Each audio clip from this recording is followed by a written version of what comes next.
শুক্রবারের বিশেষ আমল সমূহ জানতে চাই। শুক্রবারের প্রথম আমল হলো ভোরে ঘুম থেকে আগে আগে উঠা। দ্বিতীয় আমল হলো ফজরের নামাজ জামাতের সাথে পুরুষরা আদায় করা। কারণ নবী করিম সাল্লাল্লাহু আলাইহি সাল্লামের একটি হাদিস আছে, তিনি বলেছেন আফদালুস সালাওয়াত সালাতুল ফজর মাআল জামাআতি ইয়াউমাল জুমআহ। সবচেয়ে উত্তম নামাজ হলো, যত নামাজ আছে এর মধ্যে সবচেয়ে উত্তম নামাজ হলো জুমার দিনে ফজরের নামাজ পুরুষরা জামাতের সাথে আদায় করা। এটা হলো যত নামাজ আছে এর মধ্যে সবচেয়ে শ্রেষ্ঠ মর্যাদার নামাজ।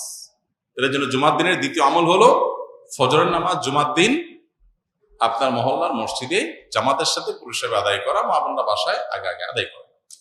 3 নম্বর আমল হলো জুমার দিনের সবচেয়ে গুরুত্বপূর্ণ আমল, সেটা হলো জুমার দিনে জুমার নামাজ আদায় করা। এটা হলো জুমার দিনের সবচেয়ে ইম্পর্টেন্ট আমল, বাকিগুলা ফরজ না, এটা হলো ফরজ। এরপরে আসুন 4 নম্বর আমল হলো যে আমলটা সবচেয়ে বেশি করা উচিত জুমার দিনে, সেটা হলো দুরূদ পাঠ করা। কারণ নবী সাল্লাল্লাহু আলাইহি সাল্লাম বলেছেন আকসিরু আলাইয়া মিনাস সালাতি মিন ইয়াউমিল জুমআতি ওয়া লাইলাতিল জুমআহ। তোমরা জুমার রাতে অর্থাৎ বৃহস্পতিবার দিবাগত রাতে এবং জুমার দিনে অর্থাৎ জুমার সারা দিন সূর্য ডোবার আগ পর্যন্ত শুক্রবারে এই পুরো সময় জুড়ে তোমরা বেশি বেশি দুরূদ পাঠ করো আমার প্রতি। তাহলে জুমার দিনের বেশি আমল করতে হবে যেটা পরিমাণে, সেটা হলো কি দুরূদ প্রেরণ নবী সাল্লাল্লাহু আলাইহি ওয়াসাল্লামের প্রতি। কয়টা আমল হলো?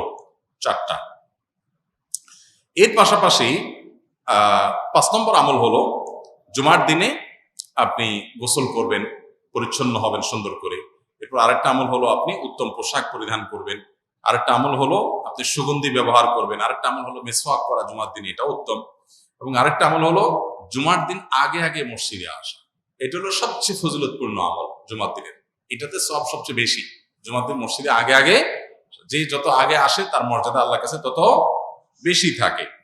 জুমার দিনের আরেকটা আমল হলো পায়ে হেঁটে জুমার নামাজে আসা। যথাসম্ভব বাহন, গাড়ি, রিক্সা ব্যবহার না করা। যদি দূরে যেতে হয় তাহলে গাড়ি পার করে ওখান থেকে পায়ে হেঁটে আসা অন্তত। আর জুমার দিন আরেকটা আমল হলো যে রাস্তায় আসছেন যাওয়ার সময় ভিন্ন রাস্তায় যাবেন, যেটা ঈদের সুন্নত মূলত।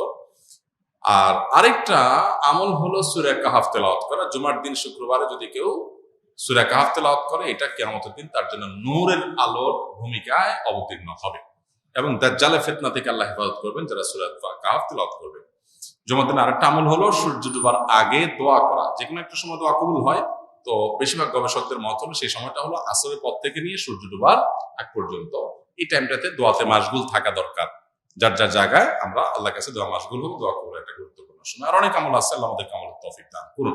ইমাম শাফি রাহমাতুল্লাহর মতে নামাজে ইমামের পেছনে ফাতিহা পড়তে হবে, কিন্তু হানাফি আলেমগণ সূরা আরাফের একটি আয়াতের দলিলে বলেন ফাতিহা পড়া যাবে না। তাহলে এই আয়াত কি ইমাম শাফি রহমতুল্লাহের চোখে পড়ে নেই? যে ভাই প্রশ্ন করেছেন তাকে বিনয়ের সাথে বলতে চাই যে বিষয়গুলোকে এইভাবে বিশ্লেষণ করবার সুযোগ নাই। একটা আয়াত, একজন ইমাম, স্বনামধন্য একজন ইমাম, লক্ষ লক্ষ কোটি কোটি মানুষ যাকে অনুসরণ করছেন, এলেমের মহাসমুদ্র, তার কাছে আয়াত চোখে পড়ে নাই এমনটি কোনো মুসলমানই মনে করার কোনো কারণ নাই। তাহলে বিষয়টা কি যে আয়াত দিয়ে একটি মাযহাবের ওলামারা দলিল দিচ্ছেন, আরেক মাযহাবের ওলামা ইকরাম সেটাকে দলিল গ্রহণ করছেন না, কারণ কি? এর উত্তর হলো যে বিষয়টা ব্যাখ্যা সংক্রান্ত বিষয়। কারণ ইমাম আবু হানিফা রাহিমাহুল্লাহ এবং তার অনুসারী অন্যান্য ওলামা ইকরাম যে আয়াত দিয়ে দলিল দিচ্ছেন, এই আয়াতকে তারা যে অর্থে নিচ্ছেন, ইমাম শাফি রাহিমাহুল্লাহর কাছে ভিন্ন অর্থ, ভিন্ন ব্যাখ্যা আছে। একই কথার একাধিক ব্যাখ্যা, একাধিক অর্থ থাকে এবং সেটার প্রেক্ষিতে মতভিন্নতা তৈরি হয়। এটা বোঝার জন্য সবচাইতে উত্তম হলো নবী করিম সাল্লাল্লাহু আলাইহি সাল্লাম যখন সাহাবীদেরকে একটি অভিযানে পাঠিয়েছেন এবং বলেছিলেন তোমরা যেই অভিযানে তোমাদের পাঠানো হচ্ছে, যে গোত্রের কাছে পাঠানো হচ্ছে, সেখানে গিয়ে তোমরা আসরের নামাজ পড়বে। নবী সাল্লাল্লাহু আলাইহি সাল্লামের এই নির্দেশ সবাই শুনেছেন এবং সবাই সেটাকে মানার জন্য প্রস্তুত ছিলেন। প্রতিমধ্যে যখন আসরের নামাজের ওয়াক্ত যায় অবস্থা হয়ে যাচ্ছে, তখন কিছু সাহাবী নামাজ পড়ে ফেললেন। কারণ ফরজ নামাজ ওয়াক্ত চলে যাচ্ছে, তাহলে হারাম হবে, এই জন্য তারা পড়ে ফেলেছেন। আর কিছু সাহাবী তারা পড়েন নাই, তারা যথাস্থানে গিয়ে তারপরে আদায় করেছেন। এখন প্রশ্ন হলো এই সাহাবীদের কারোর কাছে কি নবীর নির্দেশ যায় নাই? ব্যাপারটা এরকম না, উভয়ের কাছে নবীর নির্দেশ গেছে, কিন্তু তারা দুই দল দুইটা আমল করেছেন। কেন? কারণ হলো একই নির্দেশকে বোঝার ক্ষেত্রে দুইটা দল ভিন্ন ভিন্ন বুঝ তাদের আছে। লাহু ফাহমুন অতিয়াহু রাজুলুন মুসলিম, যে কোনো মুসলিম তাকে আল্লাহ তাআলা যে বিবেক, তাকে আল্লাহ যে বুদ্ধি সেন্স দিয়েছেন, সেটা দিয়ে তিনি বুঝেছেন। তো এখন যে সমস্ত সাহাবীরা আসর পড়েছেন তাদের যুক্তি ছিল যে নবী সাল্লাল্লাহু আলাইহি ওয়াসাল্লাম আমাদেরকে তাড়াতাড়ি যেতে বলেছেন যাতে আসর সেখানে গিয়ে পড়া যায়। এর মানে এইটা না যে ওয়াক্ত শেষ হয়ে গেলেও আমরা নামাজ পড়ব না।